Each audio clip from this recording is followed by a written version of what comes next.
and as the liaison to the LGBTQ community. Yoni has worked for years and years tirelessly it doesn't record sound, it just records the to see that the LGBTQ community in our neighborhood, around our shul, and our city and in our nation has our voices heard by the highest voices in Washington and beyond. And Yoni is also a Ben Bait. This is his home. And so we are so honored to welcome someone who is a member of Anshe Emet, whose husband and children are members of Anshe Emet, Brad and Max and Jack, and to have Yoni share his important words with us today. Oh no, hopefully he's going to that one. Yeah. Yes.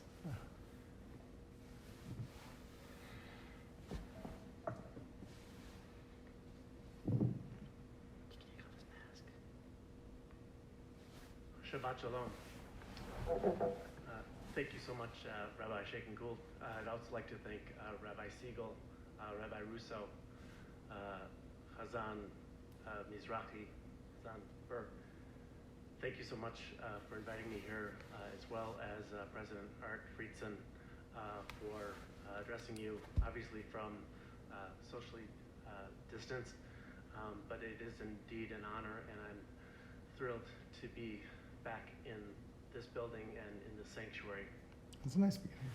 I also wanted to give a special thank you again to Rabbi Siegel for giving the deeply meaningful blessing to me at my swearing in February when I officially became state rep.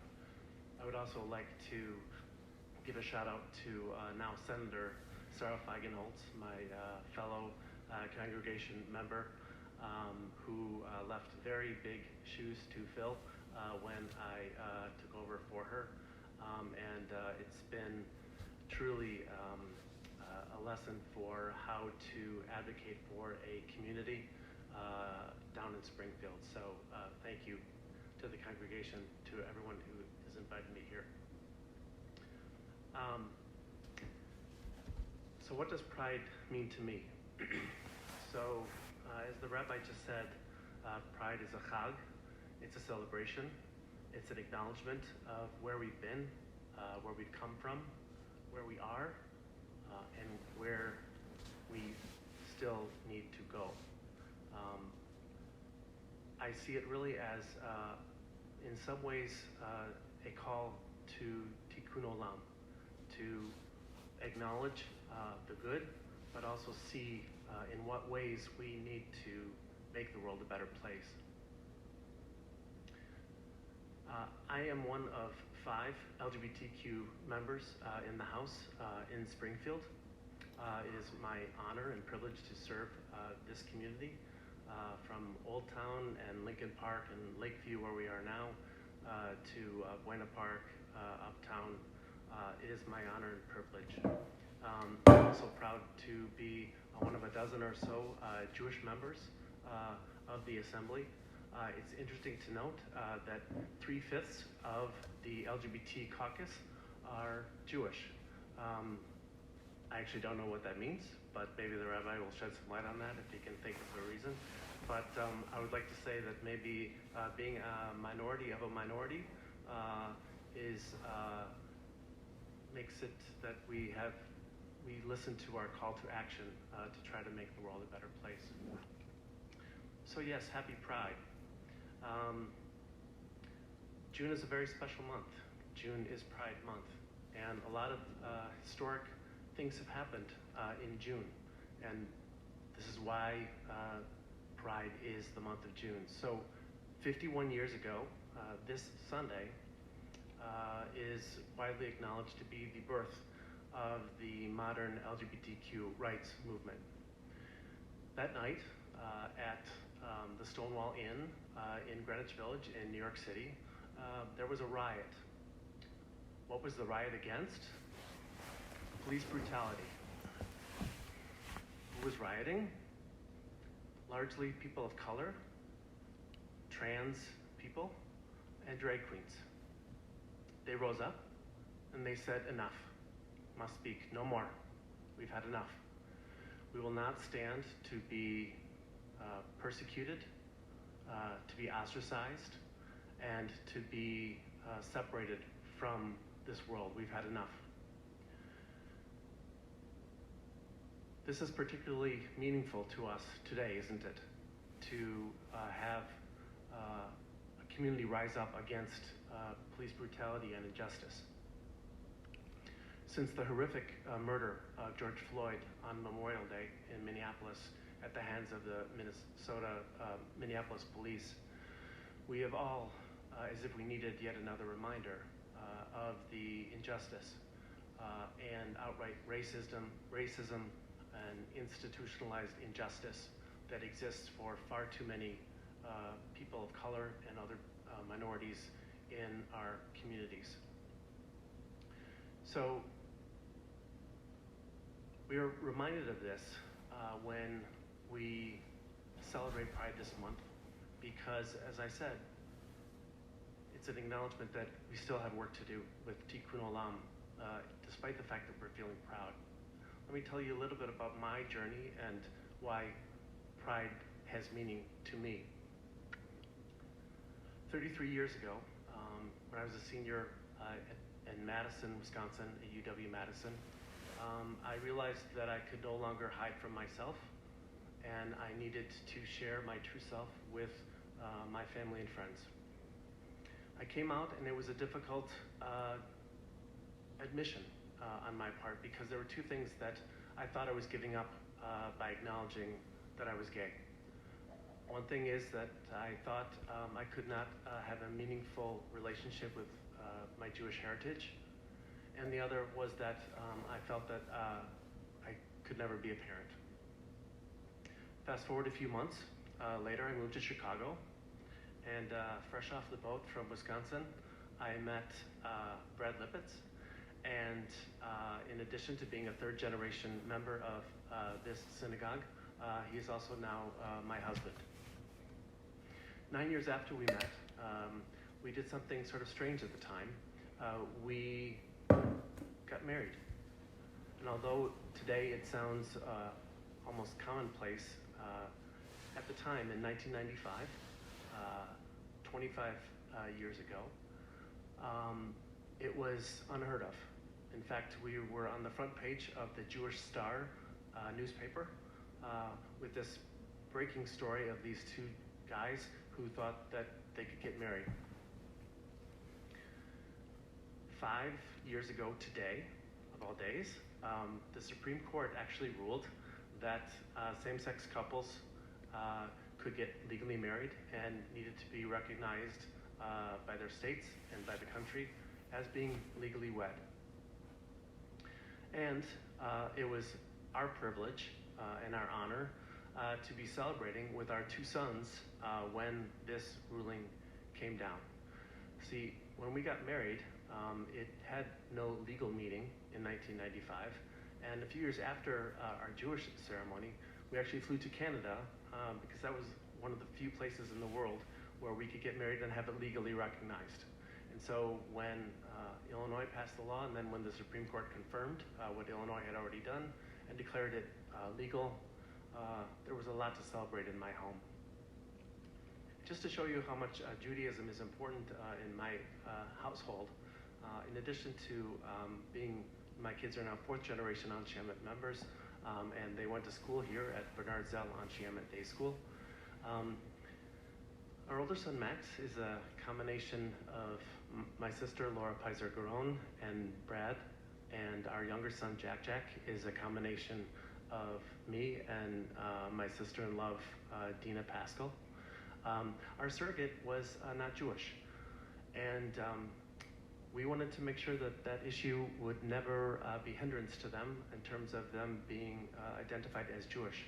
So when both boys were just a few days old, we took them to the mikveh in Wilmette, and we made sure that there was never an issue with them being Jewish. Other things that have happened in this month. 2 weeks ago, as many of you are probably aware, there was an incredible ruling out of the Supreme Court, and many people believe that it's actually more important for the community than even the marriage ruling. And that was declaring that the LGBT community is covered by Title VII of the 1964 Civil Rights Act, that for employment, we are not to be discriminated against. This is a critically important ruling, and we were all heartened, and yet more reasons to celebrate the month of June. I also wanted to say that a few days later, there's also another very important ruling for our community, and that is the DACA decision. This enables the Dreamers who came with their parents when they were young children to this country may be allowed to stay in this country and continue to be contributing members of society. I read that 81,000 of the approximate 700,000 Dreamers identify as LGBTQ, and so this is very exciting for our community as well. With all these wonderful events that have happened in June and all of the Pride celebrations, albeit virtually mostly this year, one could be led to believe that our most important battles have already been won. But as the rabbi alluded to, there's still a lot of battles to be fought and a long ways to go to have true and meaningful justice for our community. There's an act introduced in the House of Representatives and actually passed the House of Representatives in Washington called the Equality Act. The Equality Act is a critical piece of legislation that would forbid discrimination in public accommodation, in housing, in credit, in jury duty, and other remaining areas where it's actually possible to still be discriminated against in many states. This is a critically important piece of legislation, and although it has not even come up for a hearing in the Senate, we need to make this bill law. Our LGBTQ elders in our community are facing challenges that they shouldn't have to face. Our LGBTQ elders are often being forced back into the closet when they go into retirement homes or assisted living facilities. It's because unfortunately, it's not the cultural competence that there should be in these type of settings. And I read 78% of our LGBTQ elders are actually being forced back into the closet as they enter such facilities. And this is particularly tragic and ironic given that it is that generation which fought the battles that my generation and future generations are benefiting from. The trans community is under a lot of pressures. This administration seems to have it out for trans people, doing everything they can to make it harder for them to access health care, for them to serve in the military, and for them to find meaningful employment. But most critically, they are actually in a fight for their lives. There have been far too many trans people, especially trans women of color, who have been brutally attacked and far too often murdered. This includes right here, sadly, in Chicago. Just a few weeks ago, Selena Reyes Hernandez was brutally murdered by an 18-year-old high schooler moments after she revealed her true identity to her killer. This type of acts must stop, and we must speak their names and make sure that we do everything possible to stop this from happening. Our LGBTQ young people are also facing challenges. They are much more likely to be homeless. In fact, 40% of homeless youth identify as being members of the LGBTQ community. That's why I'm particularly proud of the efforts made here in Chicago by the Broadway Youth Center, a part of Howard Brown Health, to have wraparound services to support our young people. They will be building a new facility right here at Irving Park and Sheffield, and I'm proud to announce that I was able to obtain $2.5 million to get this new facility built. So, yes, we have a lot to be proud of. We have a lot to celebrate this Pride, but we do have a lot more battles to be won. So in closing, although the Pride Parade has been canceled due to the COVID-19 pandemic, instead, and this has a certain circular beauty to it, instead of having a Pride Parade, we are having Pride protest marches. And I'm proud to say that it is the people of color, it is the trans community, and it is Black drag queens who are yet again leading the charge, calling out injustice, discrimination, police brutality, and systematic racism that we all need, and I would say especially as Jews, we all need to fight and overcome. So again, thank you for inviting me today to be here. Shabbat Shalom and Happy Pride. Thank you.